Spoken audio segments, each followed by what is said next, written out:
I'm Roisin. Today we're going to be looking back at a video that I made right at the beginning of my channel. I made it on the 22nd of April 2020. It was one of the first videos on my channel, and it was me doing the traditional 5-star predictions video. I talked about 10 books that I thought would be 5 stars, and it has taken me until now, in August 2023, to have read all of the books on this list.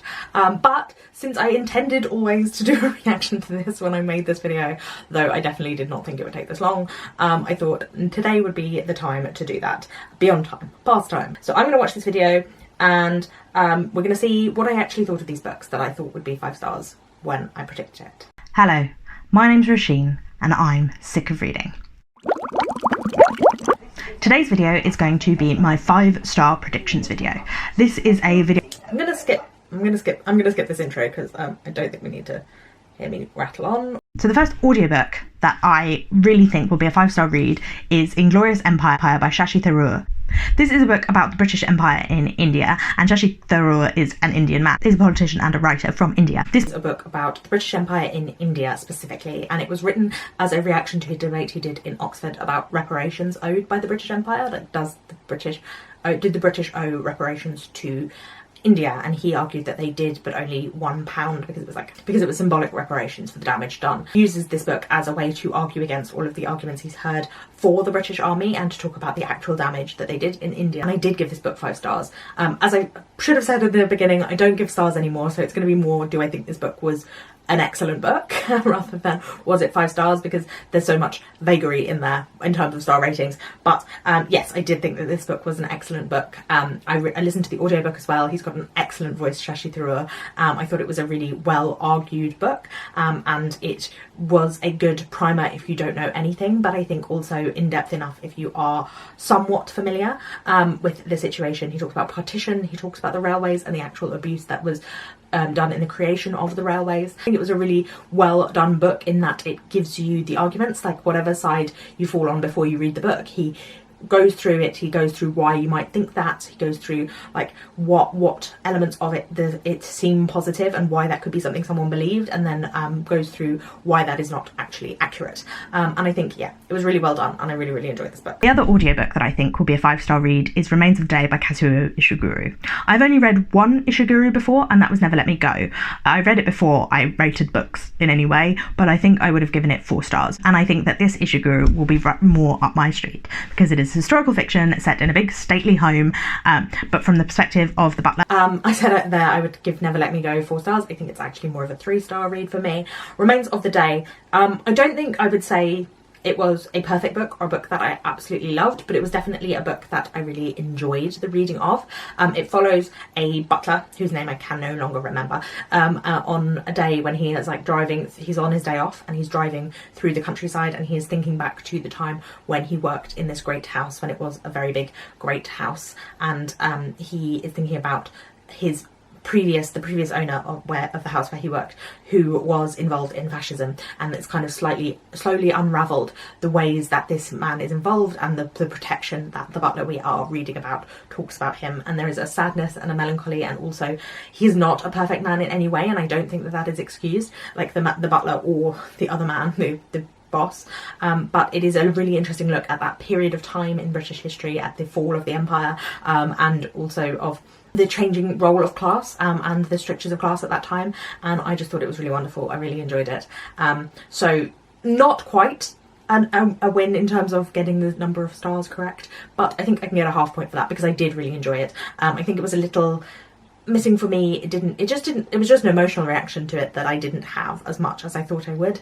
And I think for me, like, this is why I don't rate anymore, because I think, how can I say I really enjoyed it but it's not a perfect book, because there are no perfect books. So I'm struggling to think of like criticisms of it that I have that mean that I don't think it's there, but I definitely don't think it's there. I think part of that reason is it hasn't really stuck with me as much as I thought it would. Moving on to ebooks, the first ebook that I have on my list is Hagseed by Margaret Atwood. Now, I've read 2 Margaret Atwoods in the past, The Handmaid's Tale, which I absolutely... Okay, I clearly have made this list wrong because I haven't read Hagseed yet. I really thought I had read all the books on this list. I wrote down the list and I must have missed Hagseed off it because I still haven't read that one. Oh dear. This is a very good reaction video when I realise I haven't actually done the work to be reacting to it. I'm still gonna put this video up. You're still gonna get this video. But I'm gonna have to read Hagseed. God, I can't believe I've missed it. Hello, excuse how raggedy I look. I'm not very well today, but I am just editing this video and I have now finished Hagseed, so I can talk to you about it.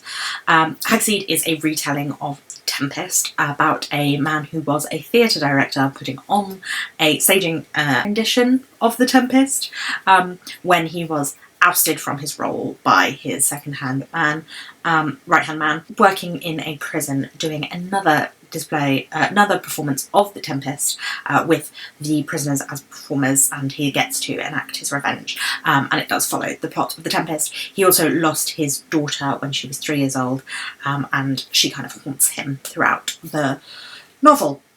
And again, not a perfect book for me. I did enjoy it.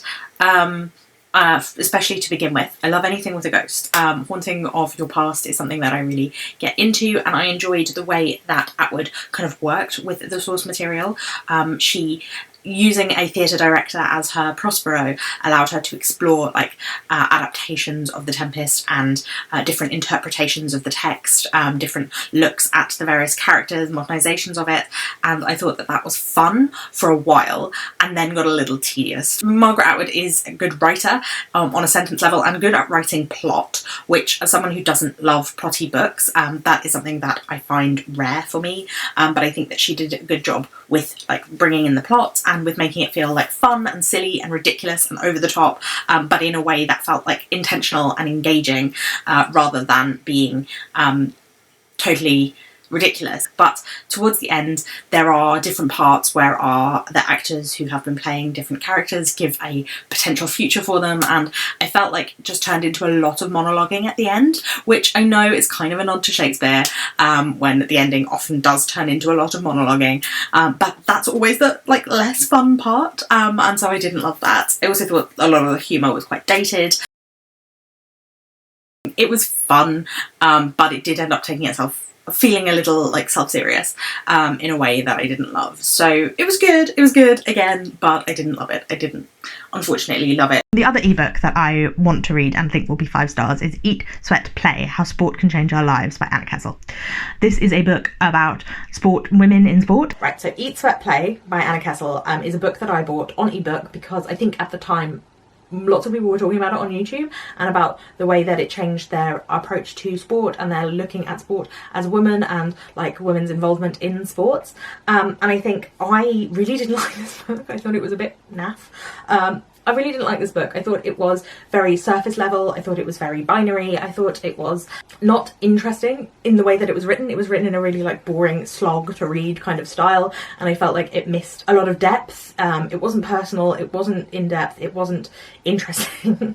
And I think perhaps it's because I'm reading it a lot later than a lot of other people. I feel like the discussions about women in sport has moved on so much that it didn't really chime with me particularly, and yeah, I thought it was very like privileged and uninteresting. So this one definitely was not a 5-star read. How We Disappeared by Jing Lee. I picked this up because it was longlisted for the Women's Prize for Fiction, but I found out this morning that it hasn't been shortlisted. How We Disappeared by Jing Lee.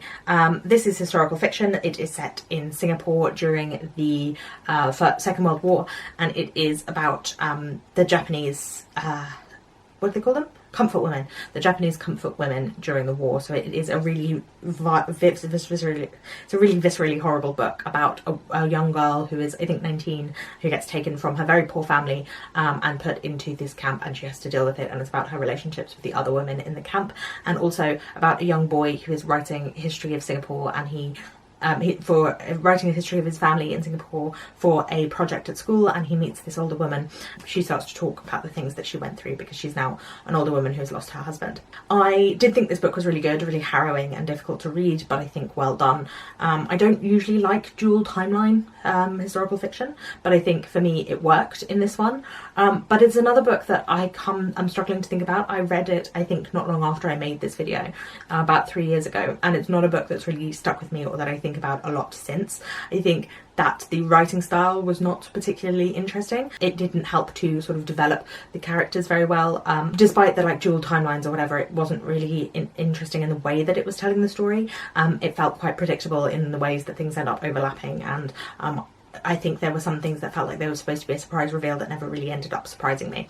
So I did think it was a good book and I did enjoy it, but again, this is another one that didn't make it to 5 stars. So at the halfway point, we have one I really didn't like, one that was good but not there, one that was almost there, one I didn't actually read, and one that was 5 stars. So we're all over the map here. Is The Temple House Vanishing by Rachel Donoghue. This is not within my comfort zone in the same way that How We Disappeared was. This is kind of a literary thriller, I think. It says it's chilling and intriguing and page-turning, which is not the sort of thing that I normally read at all. However, I'm getting kind of secret history vibes from it. I don't know why I ever thought would be on my list. Like, I don't read thrillers. I'm not a thriller person, and I don't really care for them. I think that for me, probably there are some thrillers that I would enjoy, but most of the ones I read feel formulaic and very laid out. Like, I've never read a thriller that has surprised me. I think because the formations of the genre are so well ingrained that even if you're not a huge thriller reader, it would be quite hard to shock you without it feeling unearned, like completely out of left field, which then would make it just pointless. Like, it wouldn't, I don't know, maybe because I read all of the Poirot books in my youth, I can't expect any twist and turn. I don't know, but I don't really get on with thrillers, so I don't know why I thought I would like this one, which is set in a boarding school in Ireland about a girl that goes missing. I can barely remember this book, but it definitely wasn't for me. They said there that I thought it was a literary thriller, and it definitely wasn't a literary thriller. It was just a normal thriller. I think I was drawn in by the gothic overtones of that, being set in a girls' school on the ocean, which reminded me of Mallory Towers, which is not gothic at all, but you know, it's kind of this macabre girls' school thing, which is something that as a concept intrigues me, although I don't know if I've actually read a book in that style that I've liked. But I am intrigued. So if you have any recommendations for dark books set in girls' schools, then perhaps I will try and read them and see if any of them work for me. Next on books I own, I have Feral by Georges Monbiot. This is a book about rewilding, about especially in the UK. And I'm kind of cheating because I've already read the introduction and the first chapter of this book, and I love the writing. So this was another one that I read very recently and is in a video that I put up very recently. And as I say there, the writing is beautiful. The writing is still beautiful throughout the whole thing, and 3 years later I still think that Georges Monbiot is an excellent writer in terms of sentence to sentence level, in terms of nature writing, in terms of making you feel very much like you are in the space with him. The only problem is that he tells so many anecdotes about himself and his interaction with nature. He tells about a walk he did in the Welsh Midlands where you were with him literally every step of the way, and it got a little tedious and tiresome. His political arguments, and his looking at rewilding in terms of things that have already been tried, ideas and things like that, facts and statistics, it's very much not given as much importance as the nature writing, and I found that annoying. I wanted more of an argument and less of just a pretty story, and so yeah, it didn't live up to the hype for me. I thought it was going to be more political, more varied. It is very much just based in Wales, and I thought there was going to be more to it than there was. It didn't give me space or to think. It didn't give me any new ideas. It just felt very repetitive. Beautiful writing, so it does have some merit. None of these books are meritless, but it didn't work well for me. The other non-fiction book that I have on my list that I really want to read is Delusions of Gender by Cordelia, the real science behind sex differences. And this is about gender in the world, gender inequalities, how we view gender, ideas of gender, and the bad science that has backed up our ideas of gender for so long. This one is another one that I really did love. I really enjoyed Delusions of Gender. I thought it was very well written, very well researched. Like, opposite to the Georges Monbiot, it presented the facts and the research into the science of neurobiology that was like very convincingly laid out, very well argued, also had a kind of a biting, witty humour, so it's not like a really dry science book. It's engaging and interesting. 15 years old, and so it is quite binary in terms of its discussion of gender and sex differences, and I think that perhaps it wouldn't be as much nowadays, because the way that it talks about gender is like of the brain is that it is very much like the way we socialise people does have an effect on the literal like shape of the brain and stuff. And so, yeah, it was very interesting, very well done, very humorous. But yeah, I would just warn you of that, is that if that is something that you wouldn't want to read, that it is very binary. But then it is also based on like society and culture, which is binary. So there are reasons for it, as well as things it could have expanded upon. But yeah, I did really enjoy that one. I think she's an excellent science communicator, and I'm glad I read it. Mine is Perfume, The Story of a Murderer by Patrick Suskind. I love the film of this book. I absolutely adore it. I love the atmosphere. I love the creepiness, the mystery, the beauty of it. And my mum, again, loves this book. This is her copy, and she says that the descriptions are just as beautiful in the book as the imagery is in the film. So I talked about loving the film here. I actually haven't seen the film in probably 10 years, so who knows, again, if my taste would have changed and actually I wouldn't love the film because I didn't love the book. But it was one where I felt like the film did everything that the book did. So because this is set in Paris in the 18th century in a very like, it's supposed to be like very visceral and dirty and gritty, and because you can see that visually in a film and the description was not that great in this book, I felt like the film did it better because it felt more immersive than the book did. The book felt kind of like trying to be detached and humorous, and I don't think it quite jived with the style that I wanted. I wanted to be going into this kind of very bodily book, and whilst it does give you some elements of that, it is in a very like flat way, and the writing, yeah, it just didn't really work for me. So I thought it was fine, as I think of most books it seems, but it didn't work for me in the way that I had hoped it would. And then finally, the big boy. This is the one that intimidates me most, and the reason I haven't read it is because I am so intimidated by it. I actually don't remember which one this is, so this is quite a build up for me as well. And that is Dr. Zhivago by Boris Pasternak. I want to read Russian literature. I have a very romantic idea of Russian literature. My mum loves Russian literature, especially Dr. Zhivago. Dr. Zhivago is her favourite. I have actually read a fair amount of Russian classics since this video. So I have read Dr. Zhivago now. I've also read Anna Karenina and War and Peace. So I'm definitely getting there with my Russian classics. Dr. Zhivago I buddy read with Kieran from KD Books, and we had an interesting experience of that. And I actually have a whole video of me just being like, I'm so confused. What is going on? I don't understand. So this one maybe went over my head. It is not a book, not a new favourite book, not a book I absolutely loved, but it is a book I want to reread, and I think that that goes a long way. Like, I think that I could get more out of it on a reread. If you don't know, it's set from like the Russian Revolution to the Second World War, about people who are caught up in this. There's a particular love story between Dr. Zhivago and Natasha, but also there are other people involved, and it's a big kind of epic thing. But it's more about a snapshot of Russia at the time and the change of Russia and kind of the violence inflicted upon its people. And it's very interesting, but it is a bit hard to get your head around exactly what's going on. It can be a little confusing. So I think I'm going to count that one as a win anyway, even though I didn't love the book, because I want to reread it and because it definitely captured my brain, even if it didn't quite like capture my heart, my love of books. It definitely interested me and gave me much to think about, which I think from this list is quite a win. Didn't read one of them, which is embarrassing, very embarrassing, that I was like, I'm all done with these, and one of them I didn't actually read. But so we've got Inglorious Empire, that is a win. Remains of the Day is a half win. Eat, Sweat, Play is not a win. Templars Vanishing, How We Disappeared, Delusions of Gender, Perfume, Feral, Dr. Zhivago. So I got 3.5 versus 5, and one I didn't read. So I definitely did not do a particularly good job of predicting my 5-star reads, and I'm very disappointed by that. I would be better than that at this, but I think that my knowledge of my reading taste has changed quite a lot. So hopefully the 5-star predictions video that I did a month ago, which I'll leave linked to the cards above, I will have done a better job. I think I know more about my taste in writing. A lot of these books had been on my TBR for a very, very long time, and so it's not necessarily things that I would pick up now. Like, I think my interest for them had waned, and but because I had previously thought they would be books I love and I'd just not gotten around to them, if I'd actually thought about it, I would maybe have like given them away rather than tried to read them. Hopefully the ones that are on my list now are less like that, and hopefully I will also get to them quicker than in 3 years' time.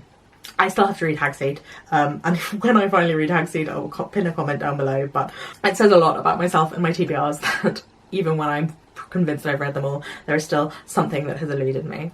I talked about this in a different video about whether you're good at predicting your own 5 stars, asking you that question, and I think a lot of people said that they are similarly hit and miss, so I don't feel too badly about it. But do let me know your thoughts in the comments down below. I would love to hear from you, and thank you for watching. I put out new videos twice a week, so I'll see you again very soon. Bye bye.